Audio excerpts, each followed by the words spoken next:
Ako po si Win Gatchalian at welcome sa For the Win, ang panalong-panalong podcast para sa mga lumalaban, bumabangon at syempre, mga nagwawagi.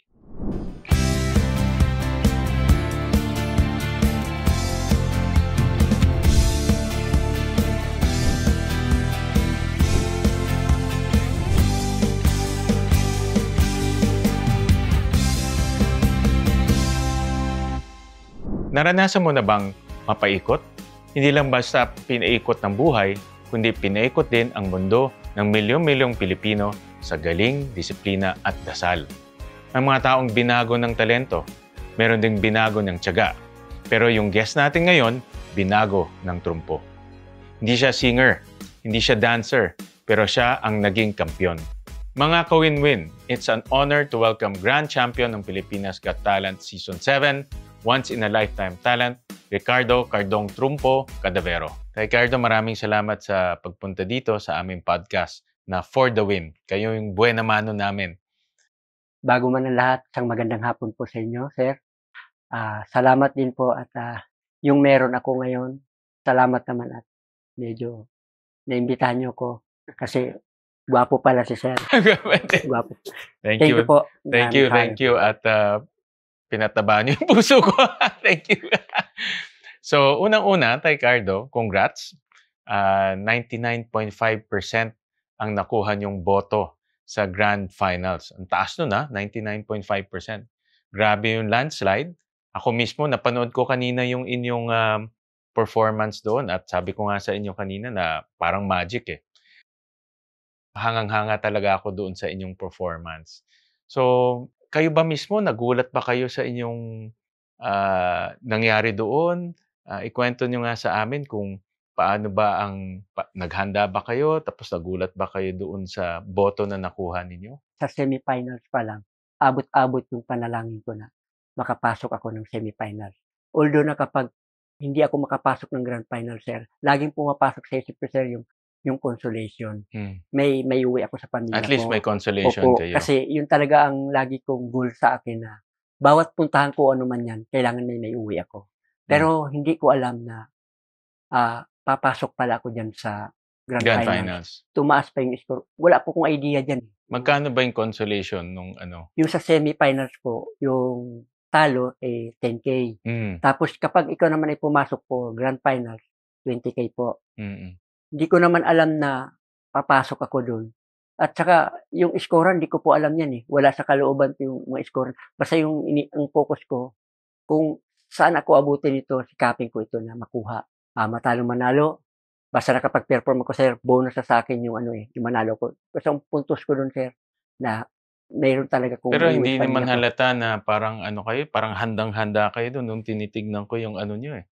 Very confident kayo eh. Laging binibilin kasi ng aking may bahay, nandito na, ito ka na. Hindi na bago sa ito. Kasi nasanay kasi ko, sir, sa baranggayan eh. Pero pag nakaharap ka sa TV, iba. Kasi yung kaliwat kanan, di mo alam saan pumupunta yung nervyos eh. Tapos, hindi ko nga alam, pag titingala ko, pag gusto ko, parang meron din sa taas eh. Isa lang pumasok sa isip ko, yung sinabi ng may bahay ko, gawin mo lang malinis. Focus ka lang. Gano'ng kahaba kayo nag-practice? Binigyan po kami ng oras, 6 minutes. Yung 6 minutes na yun, sir, hindi ko talaga pinasok kasi hindi ko kontrolado yung gagawin ko eh. Pwede ako magkamali. Ma-interrupt na ako nun, baka pwedeng mahinto na. Pero sa akin lang, sa napagdaanan ko noon, bata pa ako, kasi ano na yan eh, tansyado ko na yan at ako na rin mismo gumagawa ng trumpo ko. Sa katunayan nga eh, yung edad ko ngayon, sir, 55. Pero may trumpo ko din na the best sa akin na 45 years old na sa akin yan hanggang ngayon. Kasi dalawa pa lang yan dati. Dumami lang yan nung may trabaho ako. Yung mga scrap ng mga 2x2, pinatuturnuhan ko yan kaya dumami.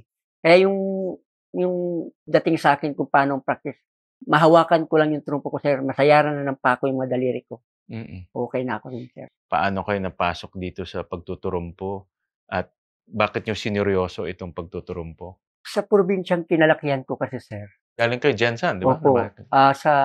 Sa lugar na kinalakihan ko, marami akong alam na larong Pinoy, ika nga sabi nila. Pero yung trumpo kasi, sir, hindi pumasok sa isip ko yan eh. Na curious lang kasi ako, sir, kasi yan, by season lang eh. Madalang sa patak na walang makita. Pero wala po sa lahi namin na magaling magpaikot o may lahing may pinanggalingan. Sino nagpakilala sa inyo ng pagtuturumpo? Ay, wala po. 'Di ba minsan may Ay, like wala. ako sa basketball, nung bata kasi ako mahilig ako sa basketball. Ang nagturo sa akin mga, kalaro ko dito actually sa Valenzuela. Kasi ano ito dati parang ano ito, bukid. Tapos may maliit kaming basketball court. So doon nila ako tinuruan. Kayo, sino nagturo sa inyo ng Wala naman, sir. talagang nahiligan niyo Wala lang? talaga. Accident lang, sir, habang nanonood ako, nakaupo ako sa isang tabi lang. May napulot ako na isang laruan na tinapon na, trumpo siya, sir, na may tipak na nasa malaki ang tipak. Parang tinapon kasi parang hindi na siguro iikot o ano man. Tinabi ko yun kasi gusto ko lang na maintindihan kung bakit. Pero hindi ko alam na yung time na yun, pag-uwi ko, yung lolo ko pala gumagawa ng trumpo na yun. Yun pala'y para sa akin. So, ang ginawa ko, tinanggap ko yun at yung napulot ko, tinapon ko na. Doon ko naintindihan, sabi ni lolo, ang tawag dito ay kasing. Doon ko alam na trumpo pala yun. Eh, hindi ko naman alam na, na yan ay pwedeng laro o ano. Kasi, napansin ko kasi, ang lolo ko marunong magpaikot, pero walang tricks yun. Yun lang natutunan ko paano magpaikot, paano yung distansya, paano yung pitik, paano yung concentration na gagawin. Lahat dapat sinasa puso. Dapat yung kaharap mo, katabi mo, intindihin mo rin na huwag mapahamak. Parang ganun lang iniiwan sa akin ng lolo ko. Pero sa linya ng lolo ko, wala talaga. Wala talaga. Kumusta naman yung inyong pag-aaral? O kumusta naman yung inyong, alam ko naglalaro kayo, pero ito ba ay dinadala niyo rin sa eskwelahan? Ano ba ang buhay ninyo nung Sa bata kayo? katunayan lang, sir, kaya lang siguro ako nagkaroon yan. Nung maayos pa yung buhay ng pamilya namin, hindi pa nagkakahiwalay yung nanay at tatay ko, hindi ko naisip yung maglaro eh. Kasi ang lagi na lang po, pumasok sa school, tapos pakinggan. Sa Jensan, Sa doon kayo sa Jensan school. po, oo. Eh, hindi ko naman alam na ang pamilya pala ay magkaroon ng problema. Pero hindi ko alam na problema yun. Dumating lang talaga. Oo nga. Doon nagsimula, sir. Parang nag-iba yung takbo ng ng nanay ko. Kasi yung trumpo na yun, sir, sa maraming panahon na yun ang naging ano ko eh. Lagi akong laman ng ng Natapos siguro, niyo ba inyong pag-aaral? hindi pa natapos, sir, sa painot-inot, Oo bang nga. palipat-lipat na lugar. So, Sa high school lang po talagang pero natapos ko. natapos niyo high school? Opo, natapos ko. Hanggang 4th year? 4th year po. Oo. Yun nga lang, Nag-college ba ho kayo? hindi na. Hindi Kasi na kayo walang nag-college. walang magulang na Oo gumagawa, nga. kundi nanay lang Mm. yung nagbigay sa amin ng pag-asa. Pero yung trumpo na yun, sir, kahit ang nanay ko nung nabubuhay pa, hindi niya alam na naglalaro ako niyan. Pero laro lang yun, sir, wala naman eh. Oo. Kapag sinasabi nilang biakan, yung basagan, laman Oo, ako ng barangay. Walang hindi pwedeng hindi magrereklamo. Pinipengot pa yung tenga ko, saka yung ito yung pinakagilid, inihila. Ikaw talaga, kahit kailan di ka na nadala, pinapatulan mo yung mga bata na mas matanda ka pa dyan. Eh, pwede ba yun? Eh, laro kasi yun eh. Patas lang naman eh. Hindi naman ako ng gugulang.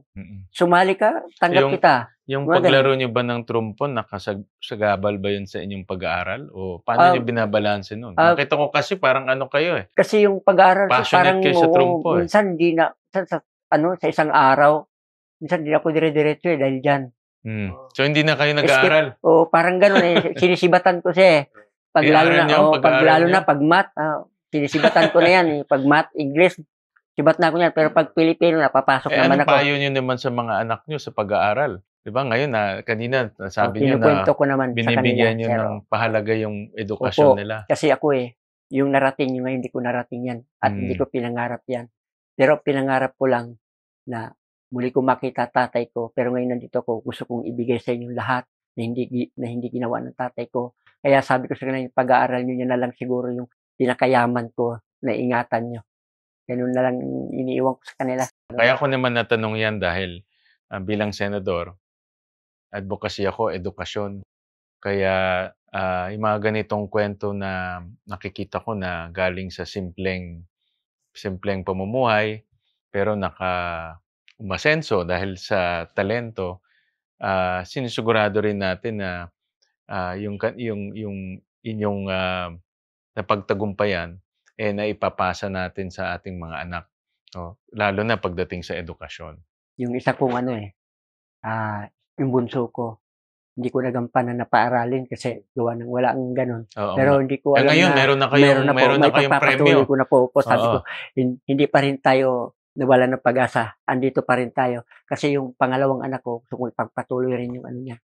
So, sabi ko, Lord, hindi niyo ako pinabayaan. Lagi ko sinasabi, Oo nga. nakakahiya mang aminin. Pero kailangan ko pa rin kayo. Mga gano'n, sir. Kaya natutuwa kasi ako, sir, na totoo pala yung mga ganyan na meron kang determinasyon na gustong marating. Ginagawa ko lang sa totoo, patas lang.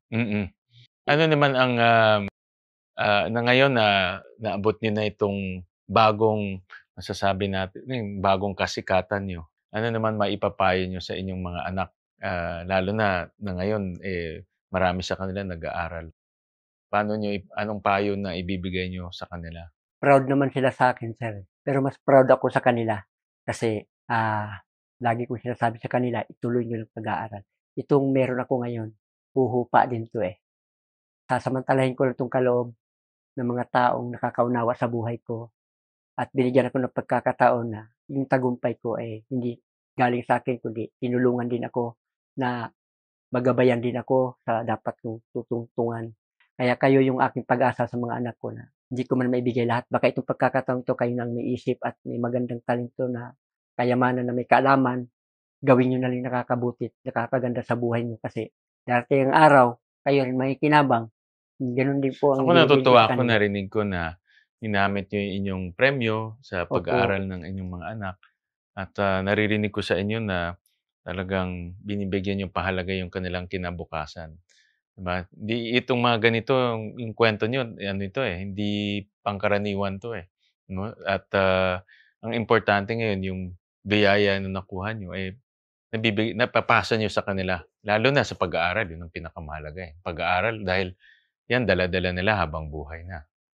yan lang ang lagi kong pinapaalala sa kanila.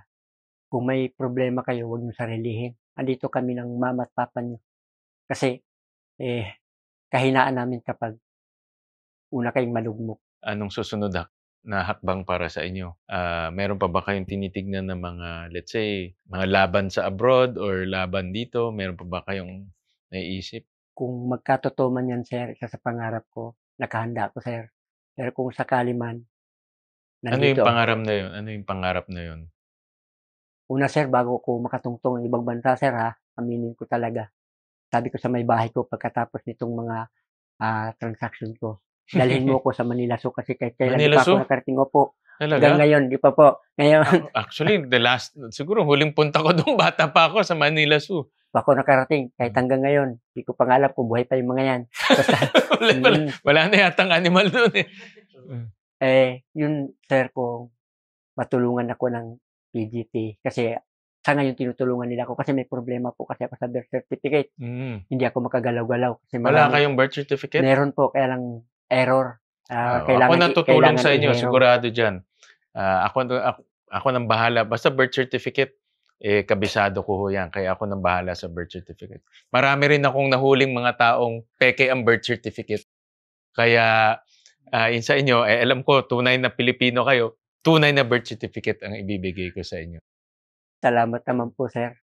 Yun na siguro pinakamagandang regalo sa akin ng kaloob ng Diyos. Oo, Na kami nang bahala dyan. Ano salamat. na yan? Kasi ang hirap maging Yung Manila kolorom, Zoo, sir. ako na rin bahala sa Manila Zoo. Pero hindi ko alam kung ano makikita nyo doon. Kasi alam nyo, Manila Zoo.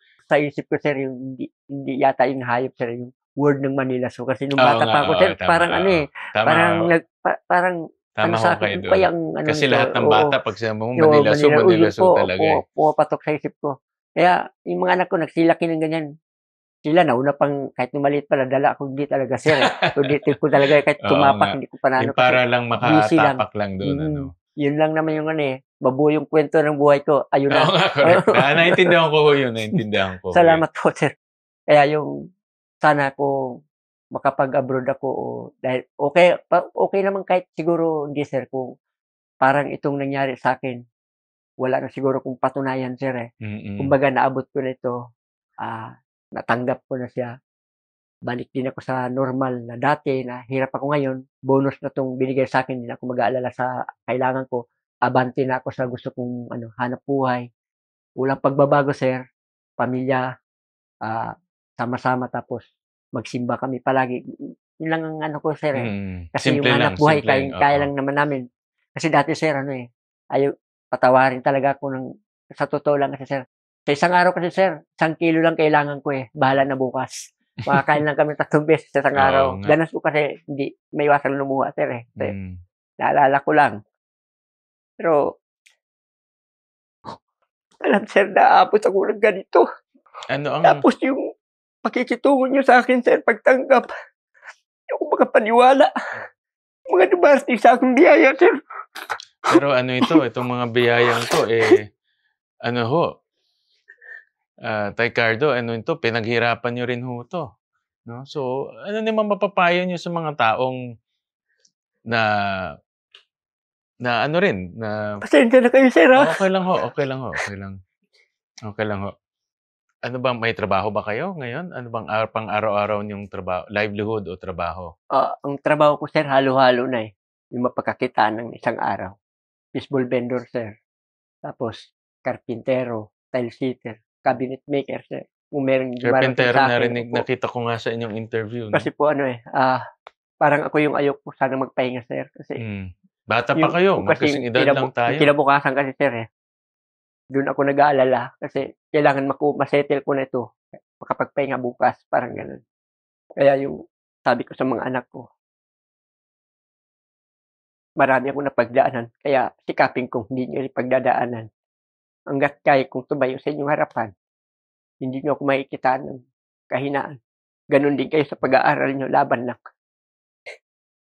Pero maganda ho na ang maganda ho yung inyong biyaya, ginagamit niyo sa tamang paraan, 'di ba ho? Yung iba kasi ho 'pag nananalo ng premyo, nawawaldas ho, nawawala Opo, kaagad. sir, kasi bawat sentimo sa akin masyadong mahalaga, sir. Kaya yung may bahay ko pinagkakatiwalaan ko sa mga ganyan. Kahit walang may tabi sa'kin ang mahalaga sa kanya, sir, kasi huwag kayong humingi sa'kin na kasi wala talaga ako, samahan niyo na lang. Mm. Anong papayo niyo sa mga taong na ginawa kayong inspirasyon? Kasi nung nanalo kayo, simpleng hindi naman simpleng talento, pero simpleng pamamaraan, sumikat ho kayo.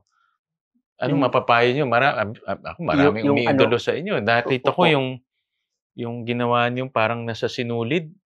Sabi ko parang magic 'to, 'di ba? Parang kakaiba, naisip niyo pa ho 'yun para gawin ho 'yun. So, marami rin taong humahanga at, sa nangyari sa inyo ay naging inspirasyon kayo. Anong mapapayo niyo ho sa kanila? larong kalye ang pinanggalingan ko, sir. Lumaki akong laking kalsada. Sa kalsada ko rin yan napulot at natutunan sa sarili kong pamamaraan. Siguro, sir, hindi ko rin naman matawag 'to na talento kasi ito lang din yung nagpapahupa sa'kin kapag may problema o mabibigat galing sa pamilya. Yun lang ang naging libangan ko. Pero kung sakali man di naman ako sigurado, sir, na meron pang mas mahirap sa'kin na dinadanas, ang mahalaga na lang sa'kin, sir, magtiwala lang sa kakayahan, unang-una sa Panginoon. Huwag makalimot talaga na magpakumbaba sa lahat ng bagay. Alam naman natin tama't mali yung ating tutunguhan, huwag lang makaperwisyo ng iba. Sa pamumuhay ko, sir, siguro hindi ako perpektong tao. Ang sa'kin lang lumaban lang ng parehas, mapakain ng isang magandang pamilya na hindi galing sa anumang paraan na masama. Tuloy lang at yung pangarap, kahit sabihin natin walang bayad pero abutin pa rin. Para sa'kin naabot ko pa rin, sir, pero hindi ko alam kung kailan 'yan. Maghintay lang sa tamang panahon. Darating din 'yan siguro katulad ngayon na hindi ko po 'to inaasahan. Consolation lang, sir, masaya na ako. Ano naman ang ngayon na magkaharap tayo, Tay Carding, ano ang gusto niyong sabihin ho sa akin bilang isang senador? Meron ba kayong suhestiyon na, puwedeng ibigay sa akin para magawa ko yung trabaho ko na maayos o makatulong ho tayo sa marami pa nating mga kababayan? Ano bang puwede niyong suhestiyon na ibigay sa akin bilang senador? Sir, wala rin kasi pinagkaiba sa Panginoon 'yan, eh. Sa katulad niyo, sir, kayo din ang inaasahan namin sa aming mga daing. Kayo yung literal, sir, na puwede niyong gawin agad. Pero pagdating sa Panginoon kasi medyo matagal kasi maraming hinaharap.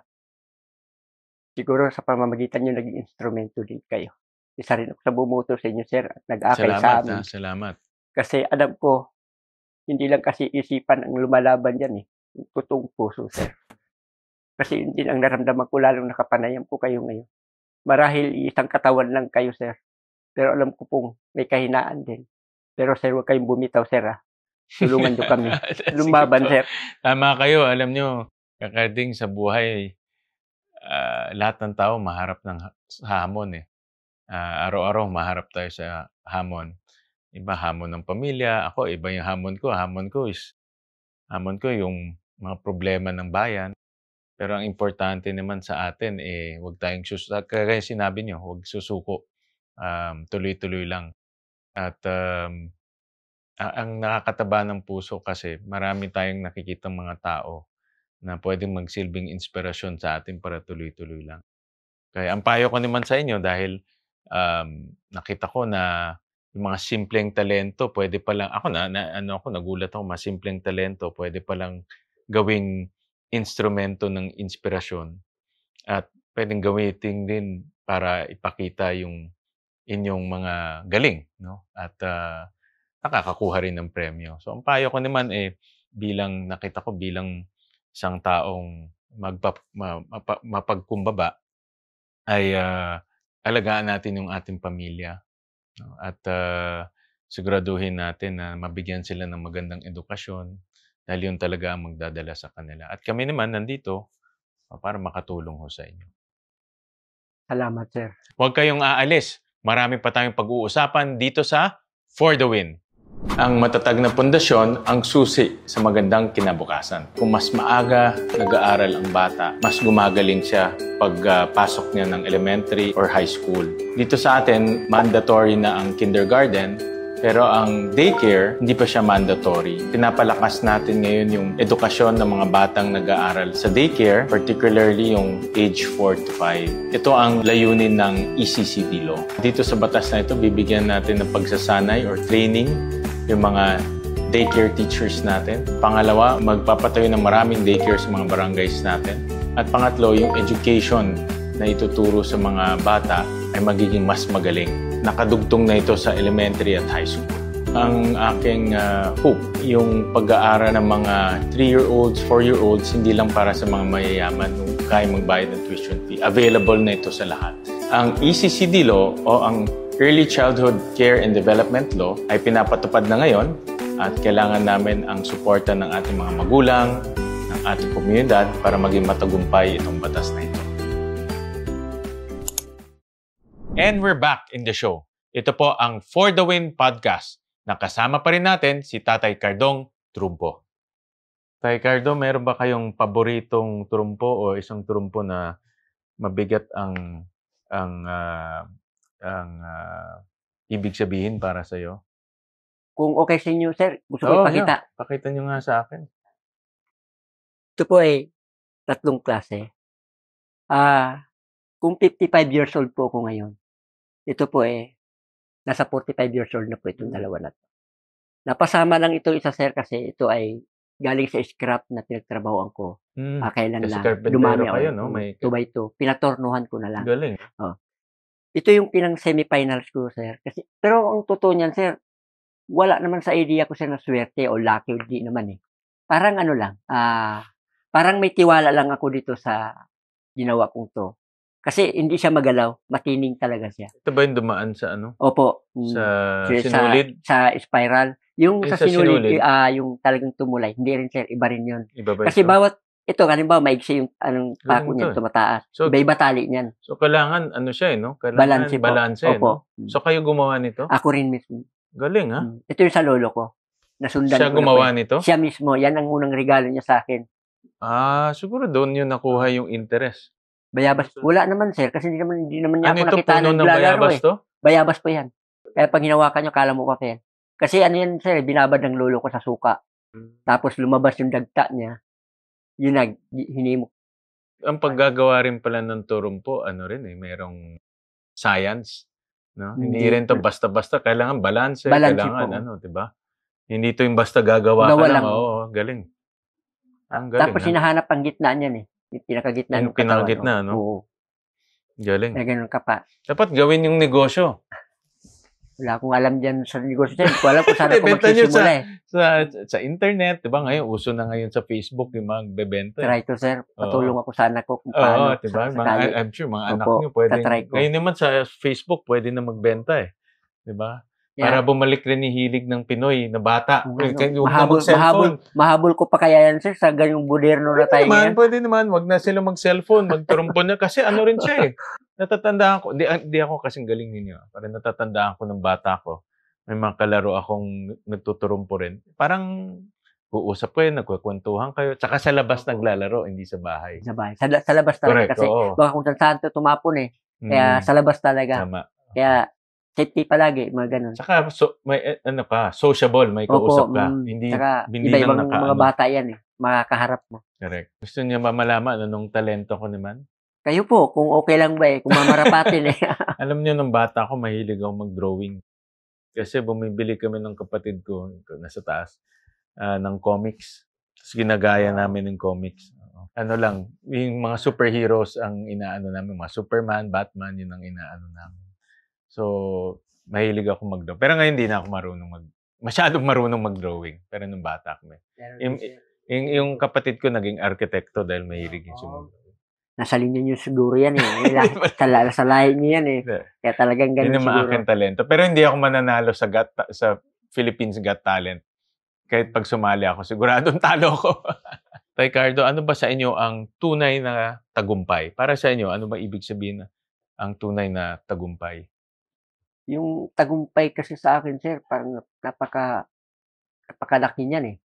Napakalaki. Pero para sa inyo, para bilang kay Tatay Cardo, ano ang ibig sabihin ng tunay na tagumpay? Yung pagsisikap ko, sir, na lumalaban, na yung maging matatag at hindi sumusuko, sir. Ano man yan.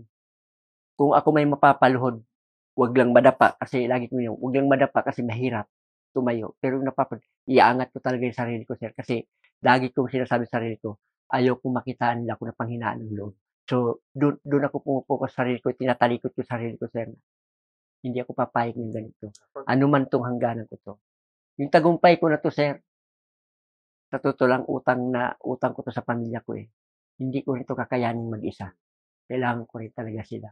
Higit sa lahat ng Panginoong Diyos. Ang Carding, maraming salamat sa pagpunta dito sa aming lugar.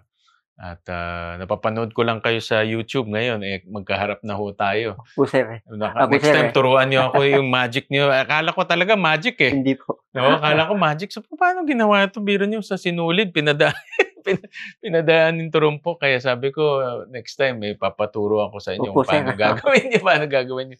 Nung bata ako, actually, naglalaro rin ako ng turumpo. Dito, naglalaro rin kami ng turumpo.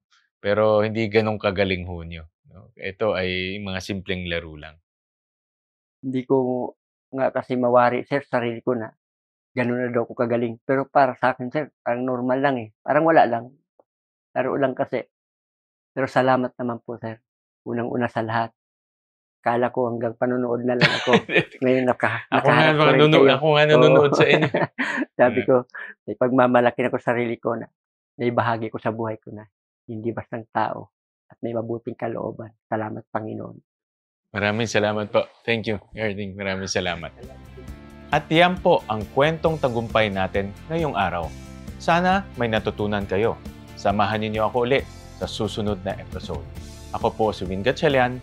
Lagi ninyong tandaan na sa bawat hamon ng buhay, manalig ka, laban lang for the win.